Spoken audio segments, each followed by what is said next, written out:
Fala galera, belezinha?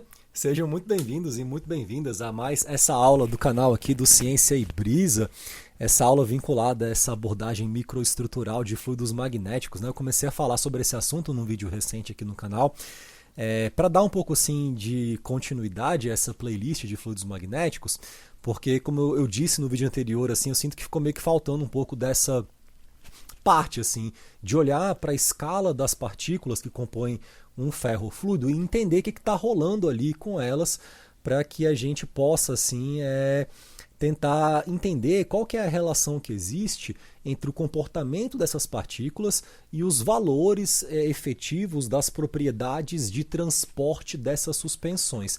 Inclusive, assim, na última aula eu fiquei muito focado numa motivação que faça, assim, que estabeleça de maneira muito clara esse link que existe entre o micro e o macro, pensando já assim, em termos específicos que aparecem em equações específicas que vão modelar, por exemplo, um comportamento contínuo, né, de um campo euleriano de magnetização, ou temperatura, no caso da magnetohipertermia, que foi a aplicação que eu destaquei assim no último vídeo, na última aula desse curso.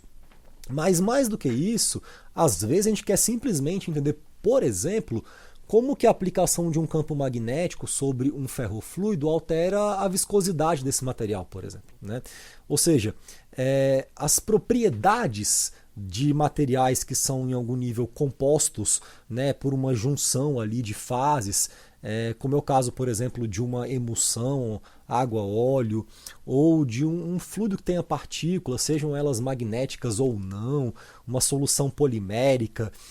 Recentemente gravei inclusive um vídeo aqui no canal, na playlist de mecânica dos meios contínuos, falando sobre sistemas não ortogonais de coordenadas, e ali para falar de representação covariante contra variante, e ali naquele contexto super específico eu dei um exemplo assim de aplicação desse assunto, que são os fluidos viscoelásticos. Então, por exemplo, se eu tenho uma solução, né, polimérica, água mais algum polímero ali de alto peso molecular, de tal sorte que eu tenho uma junção de fases que, após misturar, estabilizar, etc., esse cara vai se comportar como um fluido contínuo equivalente. A adição de alguma coisa na água mudou as propriedades daquela água, né? Então agora eu tenho outra viscosidade, outra condutividade térmica, outra massa específica, outro calor específico, né? Então, de repente, uma das aplicações muito interessantes também de você conseguir modelar o comportamento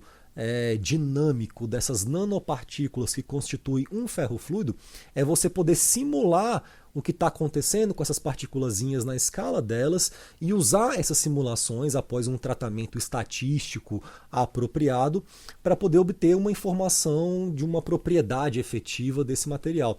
É como se você pudesse, de repente, montar um laboratório de caracterização de propriedades que mede condutividade térmica, mede viscosidade, mede calor específico e tal, simplesmente escrevendo um programinha de computador que simula essas partículas e analisa velocidades, orientações e posições, faz uma estatística ali que vai ter um certo nível de elaboração, né, e que não vai ser trivial.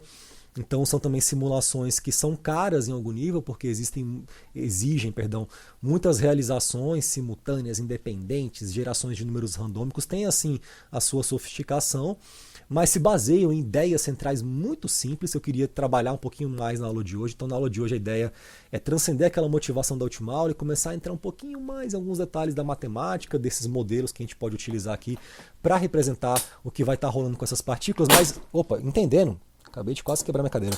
Entendendo que isso vai estar associado, por exemplo, a um desejo possível de tentar obter informação sobre propriedades efetivas desses materiais. Vamos começar a aula de hoje com uns artigozinhos para poder mostrar alguns exemplos assim de coisas legais.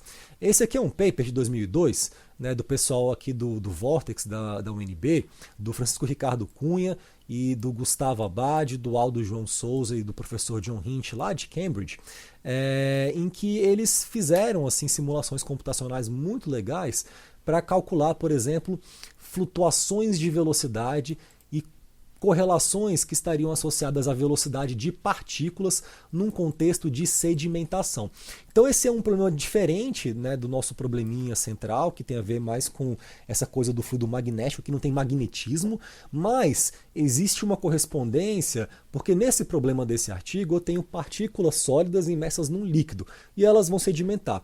Quando elas sedimentam, a gente vai assumir que o escoamento que elas vão induzir, isso nesse artigo aqui, e também é uma hipótese que vai ser também assumida aqui quando eu for falar um pouquinho mais sobre essa inclusão desse mecanismo de interação hidrodinâmica entre as partículas, no caso da modelagem microestrutural do comportamento de suspensões já magnéticas, mas a hipótese que se assume aqui é que esse escoamento induzido pelas partículas ele é um escoamento em baixo Reynolds. Tá? Então eu estou aqui lidando com um problema de modelagem do comportamento de sedimentação de sistemas de partículas pequenininhas imersas no líquido base.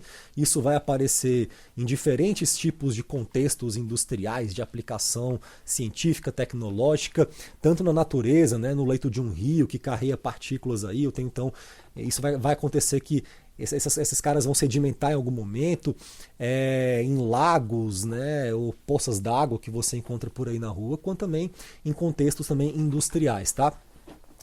Separação líquido-sólido, por exemplo, isso é uma questão importante. Então aqui assume-se que é baixo Reynolds, e é um trabalho interessante que eu não vou entrar aqui nos detalhes, a ideia é dar alguns exemplos aqui de motivação para entender assim qual que é a cara dessa coisa de tentar obter informações, médias efetivas, bulks de propriedades efetivas de uma suspensão de partículas, olhando para o que acontece com as próprias partículas. Então aqui, esse trabalho é um trabalho de simulação, daqui meu box de simulação tridimensional com essas partículas aqui. Nesse caso, se não me engano, a gente também, eles assumem também a possibilidade de suspensões monodispersas e polidispersas, de tal sorte que o tamanho dessas partículazinhas aqui pode ser sempre o mesmo para todas elas, ou pode variar.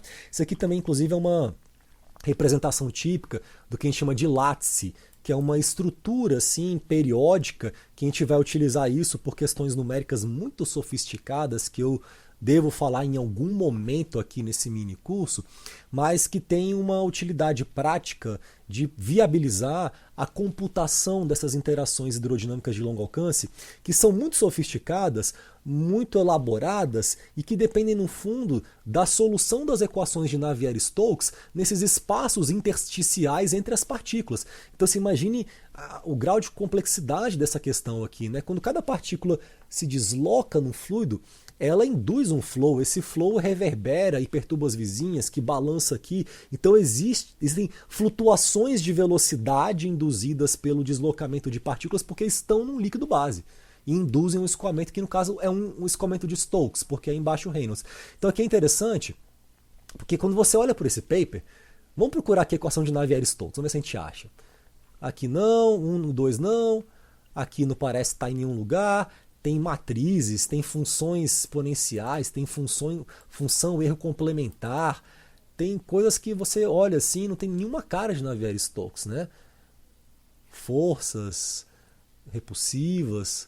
Você passar aqui, você não vai encontrar Navier-Stokes, não apareceu Navier-Stokes. Mas eu te garanto que a gente está aqui nesse paper resolvendo as equações de Navier-Stokes indiretamente, implicitamente, de maneira super escondida, quando a gente constrói essas matrizes, cadê aqui? Que tem essa cara aqui, veja, essa equação 8 é uma equação bem importante para dar para a gente mais ou menos uma ideia de estrutura, de como a gente vai relacionar essas velocidades das partículas que terão que ser calculadas com as forças que atuam nela e com funções matemáticas que vão ser basicamente funções da configuração do sistema. Então aqui eu tenho U é a velocidade de uma partícula alfa, que ela vai depender de um produto, de uma matriz, que a gente chama de matriz self-mobility, matriz mobilidade, automobilidade da partícula alfa, que depois eu vou falar um pouquinho sobre esse cara, que multiplica escalarmente uma força. Esse F seriam as forças não hidrodinâmicas que vão atuar aqui nessa partícula, a força gravitacional, a força de contato, de colisão entre elas. E aqui eu tenho um somatório, né, duplo, um somatório acho que é lambda, não, acho que é gama minúsculo, e que isso aqui me parece um zeta, essa letrinha. Acho que, sei lá, esse cara deve ser um zeta, não sei. Mas dois somatórios aqui, que são nas látices, naquelas células, e um somatório aqui de beta de 1 a n, que são para as partículas beta. Então aqui eu tenho a partícula alfa, e para eu saber a velocidade da partícula alfa, eu tenho que fazer uma soma de como ela percebe todas as partículas beta ao seu redor. Nessa célula central de simulação aqui, ó, e nessas células vizinhas que são as células que compõem essa estrutura que é a látice. Então existe aqui uma estratégia de você ter uma célula central de simulação, e isso eu vou falar sobre isso algumas vezes nesse curso, e aos poucos eu quero usar esses exemplos de artigos para ir introduzindo meio que conceitos que vão aparecer, que vão ser melhor definidos, melhor explicados ao decorrer desse curso, mas assim, a minha ideia é começar de maneira meio que improvisada, mostrando artigo, mostra uma equação. Sendo bem honesto, eu não preparei nada nesse mini curso, eu nem quero preparar, eu quero fazer a coisa mais espontânea possível, e falando, e mostrar um paper. Na minha cabeça tem uma estrutura, mas não tem nada assim muito preparadinho aqui de lousa e tal. Eu quero que seja uma exposição um pouco mais dinâmica, uma mistura de aula barra uma palestra, seminário, sei lá, qual seria esse modelo, barra vídeo de YouTube também. Hoje já não tem mais modelo para nada, né? A gente está reinventando os modelos, o que também é muito interessante, na verdade. Mas enfim, ali aparecem somatórios em que a gente vai então pegar e vai ter que fazer interações de como cada partículazinha alfa no meio dessa célula central percebe as suas vizinhas nesse box real que existe, e nesses boxes meio que imaginários, fictícios, que a gente chama de imagens, né, que vão estar no fundo replicando a configuração que vai estar rolando nesse box central. Se você observa essa figura A, o que você vai ver é o seguinte, que a configuração do sistema de partículas que está aqui nesse centro, eu não consigo sublinhar, mas estão aqui meu mouse, né? Ela é idêntica à configuração dessas imagens, ou seja, aqui, esse box, o de cima, o de baixo, enfim, os boxes imaginários, fictícios, hipotéticos que se concentram ao redor do box real físico, vai ter uma replicação da estrutura, da configuração percebida nesse box central, e isso aparece aqui nessa equação 8. Eu estou, na verdade, assim, tentando traduzir mais ou menos o que está na equação 8 para vocês tentarem entender como que a gente pode estar considerando lá essa questão do fluido que existe entre as partículas, mesmo sem estar mostrando aqui as equações de Navier-Stokes, ou as equações de Stokes que seriam as equações de Navier-Stokes nesse limite assintótico de Reynolds tendendo a zero. Tá, então aqui eu tenho somatórios de matrizes M. Essas matrizes M, MPS, MRS, né, tem a M-alfa, elas são matrizes que são função basicamente de como uma partícula percebe a outra. Então elas dependem, por exemplo, quando eu pego aqui, por exemplo, estou fazendo uma soma de beta, eu estou somando como cada partícula beta está relacionada com a partícula alfa. Então eu vou ter assim várias matrizes desse MPS que vão estar associadas basicamente à distância e orientação relativa de uma partícula beta em relação à partícula alfa, tá? E aparece aqui nessa expressão. Isso daqui, pessoal, no fundo, essas matrizes de mobilidade e tal, isso aqui vem de uma teoria super sofisticada, super maravilhosa, muito bonita, de microhidrodinâmica, né? Por isso até na última aula eu mostrei um pouquinho da minha tese, e ali eu até falei do apêndice, que era o apêndice B da minha tese, que ali tinham informações sobre como a gente poderia pegar aquele potencial de interação de polo e transformar isso numa força de interação dipolar ou no torque. Mas tem um apêndice também naquela minha tese, que é o apêndice A, em que eu falo de teoremas fundamentais da microhidrodinâmica. Porque essa ideia de eu poder simular essas interações hidrodinâmicas sem ter que resolver explicitamente as equações de Navier-Stokes no meu algoritmo numérico, mas colocando informações que vêm dessa solução de maneira meio que oculta, escondida, dentro dessas matrizes mobilidade que vão conectar basicamente velocidade e força. Essa ideia ela envolve uma série de teoremas e princípios muito fundamentais dessa ciência que é essa hidrodinâmica em baixo Reynolds, que é um curso que eu vou dar semestre que vem aqui na UNB, E, bom, sendo um curso que vai ser ministrado no contexto do nosso programa aqui de pós-graduação, que historicamente eu tenho percebido cada vez assim menos alunos, né, nos meus cursos, enfim, talvez nem tenha aluno, talvez tenha um aluno ou dois, então talvez, se isso acontecer, por exemplo, pode ser que eu decida gravar para o canal aqui, porque pelo menos pessoas que não estão aqui na UNB, né, poderiam ter acesso também a esse conteúdo. Eu acho que tem uma função assim. Eu nem vou falar função social, porque esse é um negócio tão específico, tão assim, que eu não sei se tem alcance e tal, mas alguém vai ser beneficiado por esses assuntos. Sei lá, eu fico pensando muito em mim mesmo, assim, na minha versão jovem, se estivesse fazendo graduação ou mestrado ou doutorado, hoje em dia, nesse contexto em que tem um YouTube acadêmico, eu acho que eu ia adorar o meu canal, entendeu?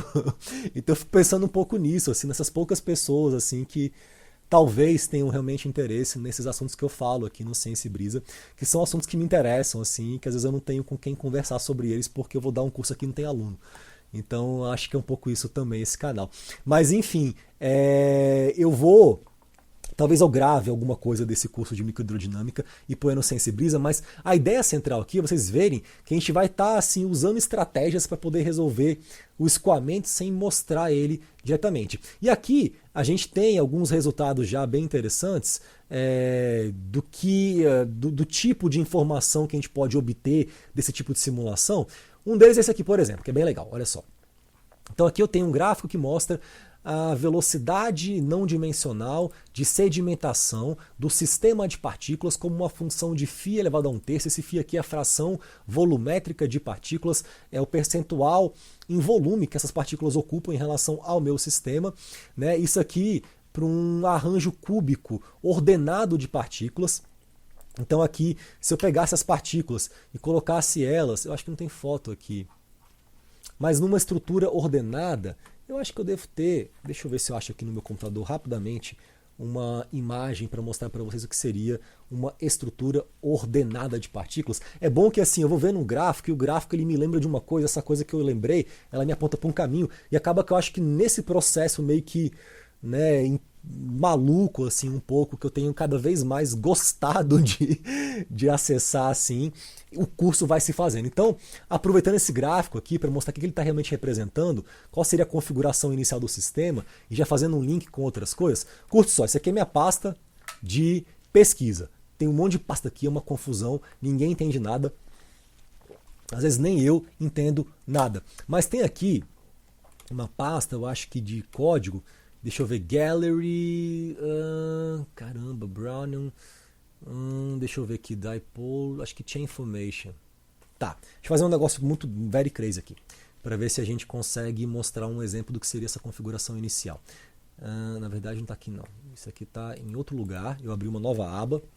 Eu peço só um pouquinho de paciência com esse professor aqui, porque tem coisas que eu não sei onde estão. Ô Vitor, achei, beleza. Então aqui tem um monte de pasta, vou pegar esse arquivo aqui, Chain Formation, XYZ, pôr nessa pasta. É bom também que a gente fale um pouquinho também sobre já simulação computacional, porque vai ter uma hora nesse curso que eu vou ensinar vocês a fazer umas simulações muito legais de microestrutura de sistemas de partículas. Então aqui eu vou pôr ponto barra, o Vito. Eu acho que esse arquivo aqui ele vai mostrar o que eu quero mostrar. Esse aqui é um programinha maravilhoso chamado Ovito, que é um programinha gratuito, open source, aberto, livre, que a galera usa muito para poder representar a animação e visualização e fazer análise de sistemas de partículas. Então aqui eu falei que era Chain Formation o nome do arquivo. Beleza. Abri. Pronto, era isso que eu queria mostrar. Então aqui eu tenho algumas vistas, deixa eu colocar, tirar o box, do que seria esse arranjo ordenado. Então aqui tá vendo? Isso aqui é uma estrutura ordenada em que eu coloco aqui um certo número de partículas, né, na direção XYZ e formo esse cubo aqui ordenado de partícula. Nesse caso aqui, isso aqui não é uma simulação de sedimentação não, isso aqui é outro tipo de simulação, mas que se vale dessa mesma configuração inicial, que é o arranjo cúbico. Então isso aqui é um arranjo cúbico ordenado, que eu ponho N por N por N partículas distribuídas em fileiras ordenadinhas, e se essas partículas, de repente, elas são soltas, para que elas possam sedimentar sobre a ação líquida da gravidade, eu vou ter uma velocidade média de sedimentação que vai depender da concentração de partículas colocadas no array. Só para a gente aproveitar essa tela aqui, o que era esse aqui que eu estava simulando? Só para a gente ver.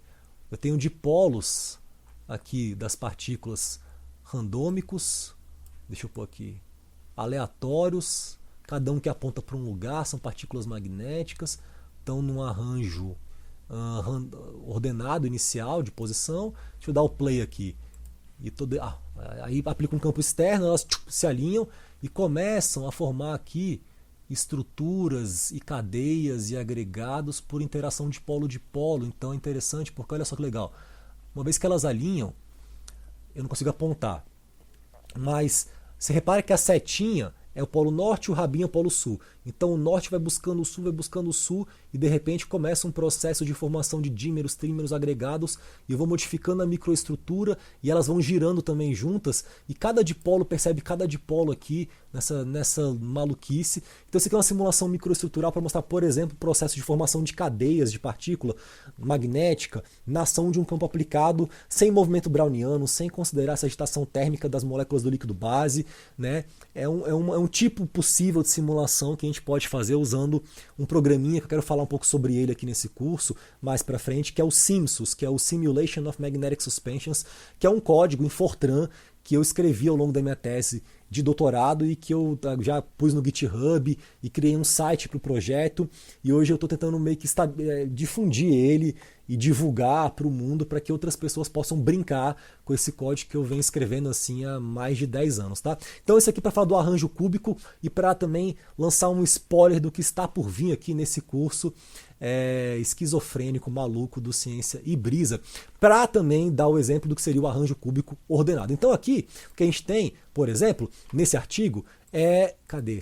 Ixi, travou minha tela? Não, voltou, ufa, que susto. Então aqui a gente tem essa velocidade média em função do φ. Repare que quando eu aumento a fração volumétrica de partículas do arranjo, eu diminuo a velocidade média de sedimentação do sistema. Aqui não tem magnetismo, aqui são partículas não magnéticas, elas só estão distribuídas num arranjo cúbico ordenado, e aí você aperta o play e elas sedimentam. Só que quando elas sedimentam, elas induzem um escoamento, esse flow perturba as vizinhas. Então tem partículazinha que era para estar descendo, ela vem para cá, ela fica dando rolê, e ela não tem muita clareza de que é para ir para baixo, porque em algum momento essas interações hidrodinâmicas elas dominam completamente tudo, até porque a gente vai ver aqui que elas são interações de decaimento muito lento, decai com 1 sobre R, então lá na casa do chapéu uma partícula sente a outra. Isso é inclusive uma característica muito de low Reynolds number, que a dissipação ali é muito pouca, então existe uma questão de uma partícula perceber outra muito longe, de tal sorte que eu tenho uma diminuição dessa velocidade média de sedimentação quando eu aumento a fração volumétrica de partículas, tá? E aqui essa seria, por exemplo, uma propriedade efetiva que eu posso obter das minhas simulações de muitos corpos, que tem a ver com o que está rolando com as partículas, mas que é uma propriedade média do sistema. E quem é o sistema? Esse fluido cheio de partícula. Entende? A ideia do link micro-macro e propriedade de transporte. Aqui também tem outras, assim, né? Uma raiz quadrada de uma flutuação ao quadrado de velocidade. Então, essas flutuações de velocidade, elas também poderiam ser propriedades termodinâmicas. No caso, esse aqui é um gráfico mais para mostrar que existe uma dependência dessas flutuações de velocidade com o tamanho do sistema. Esse L é o tamanho do box. Esse é um problema, assim, antigo da teoria matemática, física, de sedimentação em baixo Reynolds, que é essa coisa meio absurda de eu ter uma propriedade efetiva de transporte do sistema que depende do tamanho do sistema. Isso é uma coisa que é muito ruim, não é legal. Então aqui você vê que em algum momento parece que essas simulações começam a querer produzir uma convergência dessas propriedades. Isso por si só já é uma coisa assim revolucionária para a época desse artigo, porque era um problema em aberto ainda essa questão da convergência das propriedades, né, e do sistema, principalmente da flutuação de velocidade, né, que é esse U' quadrado. A velocidade média ela converge muito bem, mas as flutuações de velocidade, a variância, já é um pouco mais difícil de ter uma convergência numérica. Então é um artigo de propriedades. Bom, um outro paper que eu acho que poderia ser relevante, deixa eu mostrar aqui, e pior que eu estava com aquilo ali aberto, aí deu um bug no sistema, aí ele fechou tudo, mas eu acho que aqui eu vou achar algumas coisinhas, né? Eu falei que eu não preparei nada para esse curso, mas também é mentira, eu preparei uma pastinha com alguns artigos ali, quer ver? Cadê Simpsons? Está aqui. Então aqui alguns papers. Esse aqui é um outro paper também de 2007, dos mesmos autores, agora só o Gustavo Abad e o Francisco Ricardo, em que aqui é interessante porque agora ele está simulando o comportamento de agregados de partículas durante sedimentação. Então olha que imagens maravilhosas que eu vou ter aqui nesse paper, tá? Aqui agora então eu tenho um agregado esférico com partículas ali dentro que podem ser do mesmo tamanho ou tamanhos diferentes, e aqui já começa a aparecer uma coisa assim meio parecida, né, na Navier-Stokes, aqui um termo de difusão viscosa, de quantidade de movimento, balanceando um gradiente de pressão, né, aqui divide U igual a zero, a equação da continuidade, no limite incompressível. Então aqui é legal. Aqui já começa a aparecer na Navier-Stokes. Na verdade, assim, a formulação matemática desse paper é a mesma da do outro, mas aqui talvez os revisores da revista tenham pedido para falar um pouquinho sobre esse link de Navier-Stokes com a questão das partículas. E aqui se mostra, então, essa equação de Stokes, que aqui embaixo ela é reescrita, deixa eu ver, de uma maneira mais interessante em termos de uma matriz. Olha que legal isso aqui. Então aqui já é uma outra forma de escrever aquela mesma formulação do mesmo problema. Veja que aqui aparecem as funções erro, aquelas coisas meio que malucas que você pode não saber o que é, mas sabe que tem a ver com essas matrizes de mobilidade. Mas aqui a coisa é escrita de uma maneira que eu acho que está um pouco mais clara nesse paper, em termos de matriz. Olha que legal. Então aqui eu tenho um grande vetor do lado esquerdo, em que eu tenho a velocidade da partícula 1, a velocidade da partícula 2, etc., até a velocidade da partícula n. Claro, cada termo aqui tem 3 números, porque é um vetor velocidade, né? Então você pode pensar numa matriz assim, que ela tem profundidade. Num sistema linear que ele entra no plano da figura, algo mais ou menos assim. Aqui eu tenho a força que atua na partícula 1, força na partícula 2, essas forças são forças não hidrodinâmicas, tá?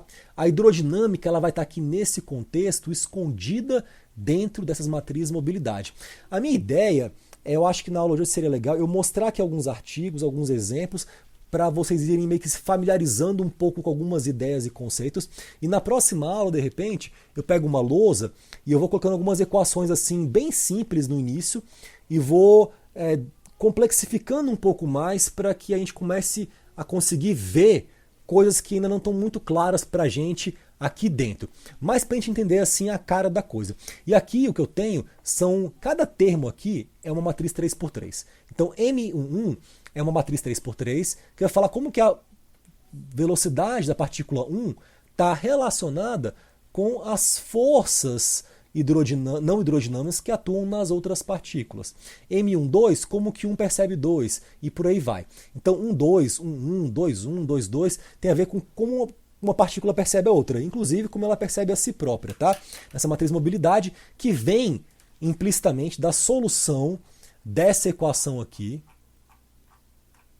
número 4, que são as equações dessas duas, né? Que são as equações de Stokes. Então o que a gente faz em microhidrodinâmica é conseguir ter uma solução exata, analítica, usando lapiseira e papel, para o escoamento low Reynolds induzido pelo deslocamento de uma singularidade de força que translada num líquido inicialmente em repouso e induz um escoamento em low Reynolds number.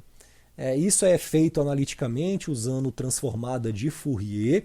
Isso nos leva ao que a gente chama de solução fundamental das equações de Stokes, que é basicamente assim uma forma de eu representar o distúrbio de velocidade induzido em qualquer ponto desse fluido infinito que está inicialmente em repouso, a partir do momento que eu tenho uma singularidade, um ponto de força que se desloca nesse meio e que vai gerar um distúrbio, né, uma perturbação.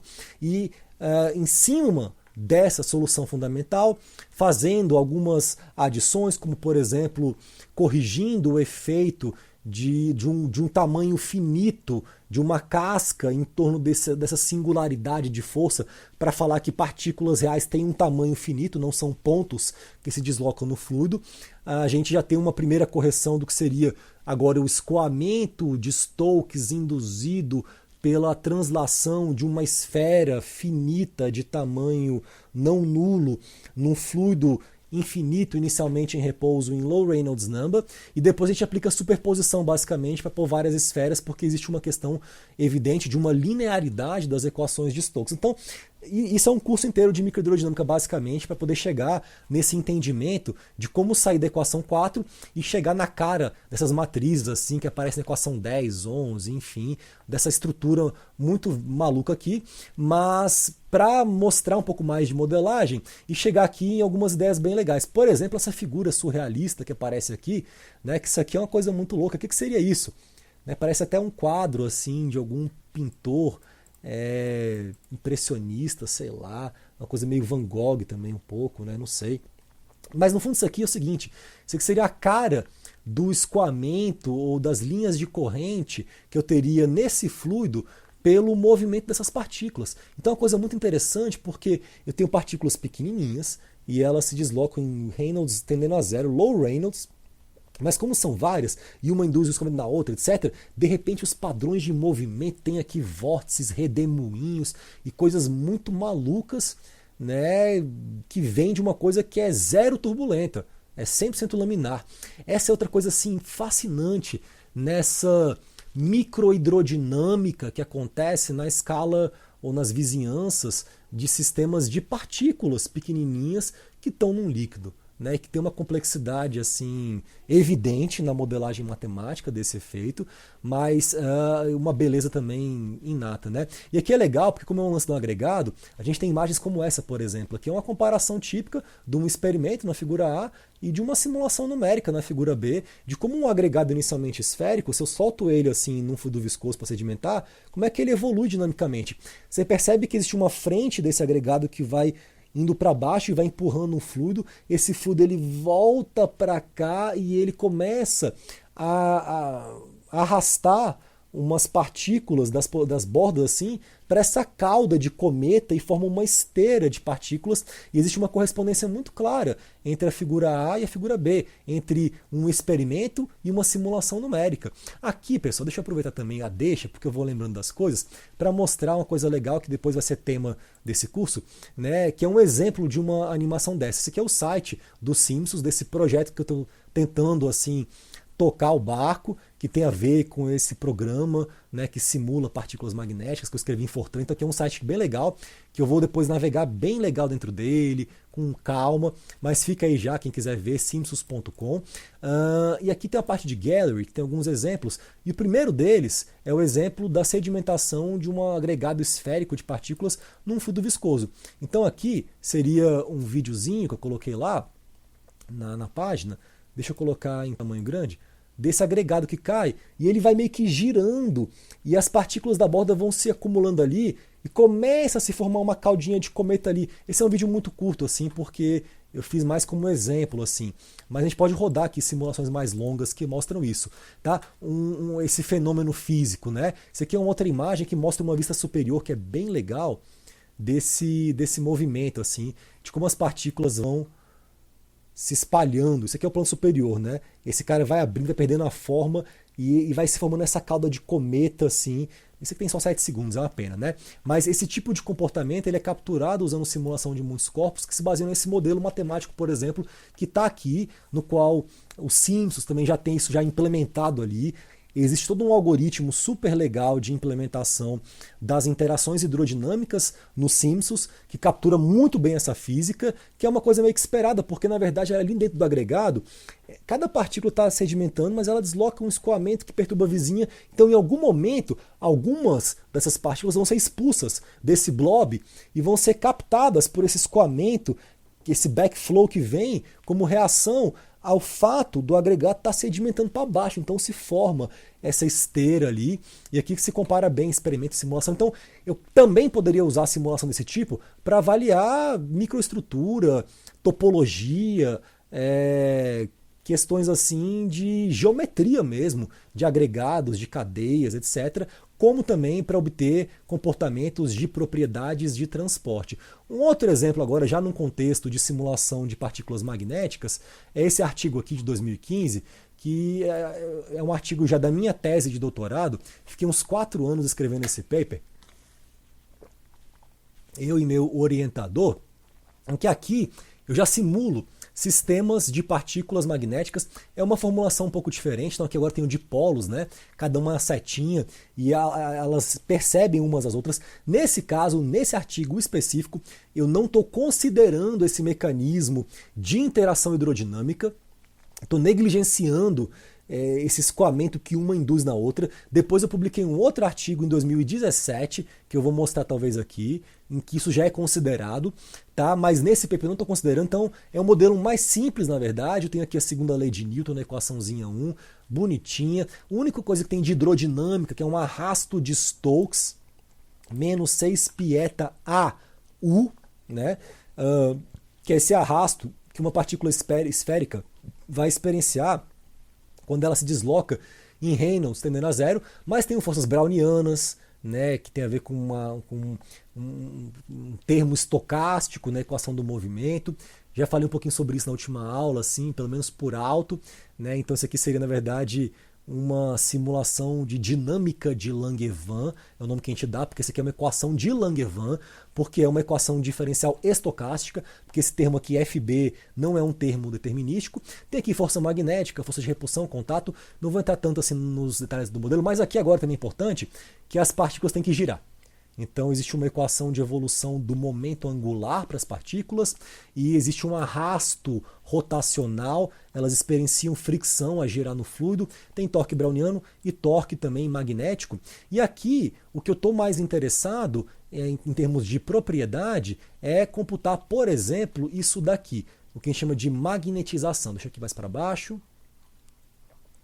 Essa é a ideia. Então se eu começo com partículas que estão inicialmente cada uma apontando uma direção, tem o dipolos, uma ponta para cá, uma ponta para lá e tal.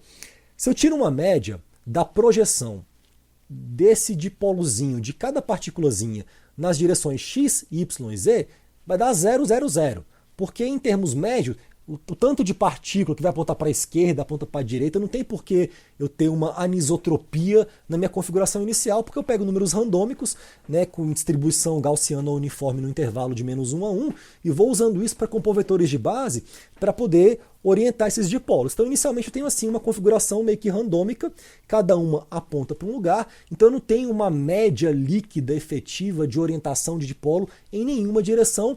Em outras palavras, inicialmente a magnetização do meu sistema ela é zero. É um sistema que não está magnetizado.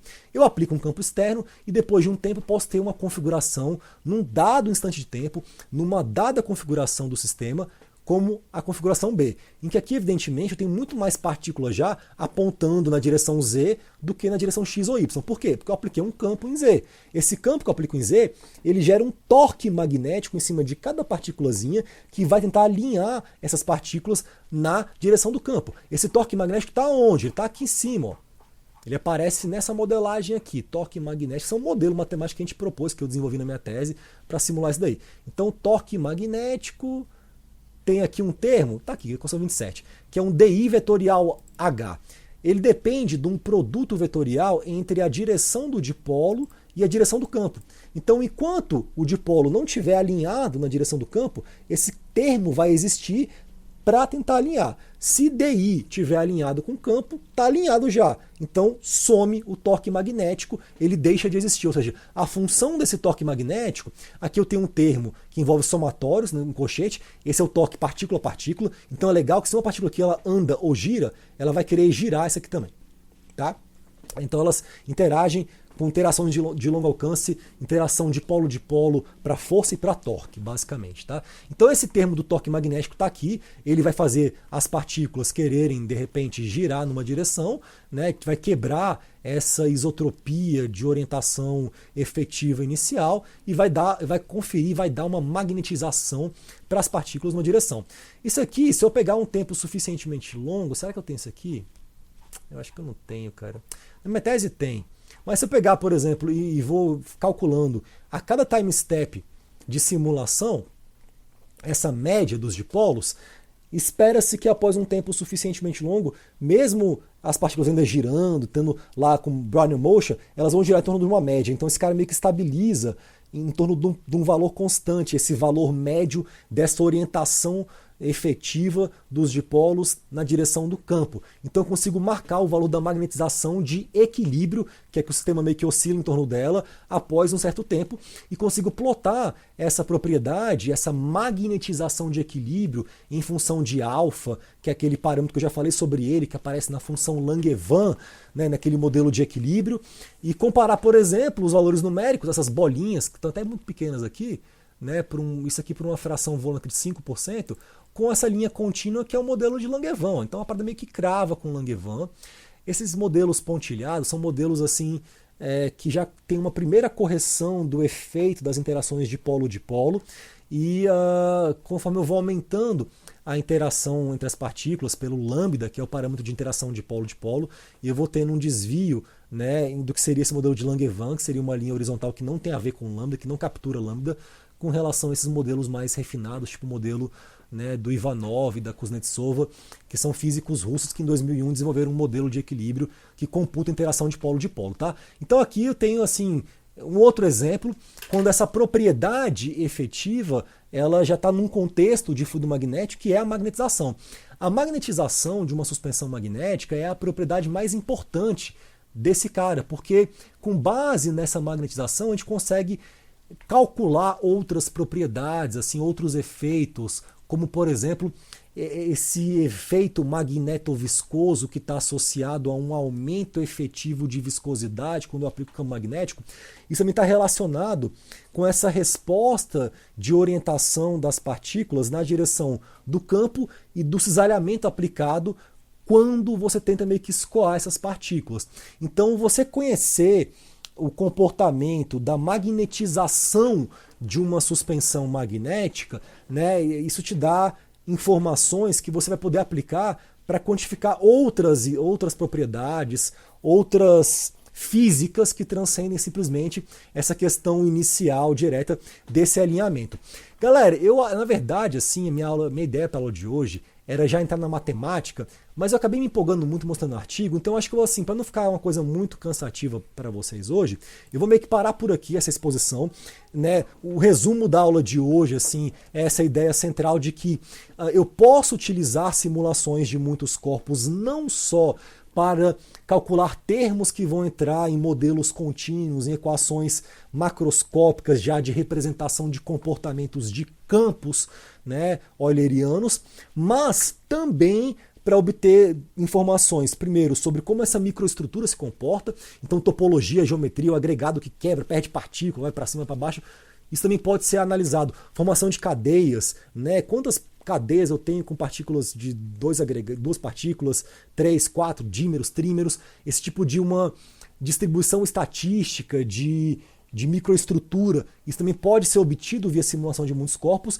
quanto também propriedades de transporte dessas suspensões, velocidade de sedimentação, flutuação de velocidade, viscosidade, magnetização, etc.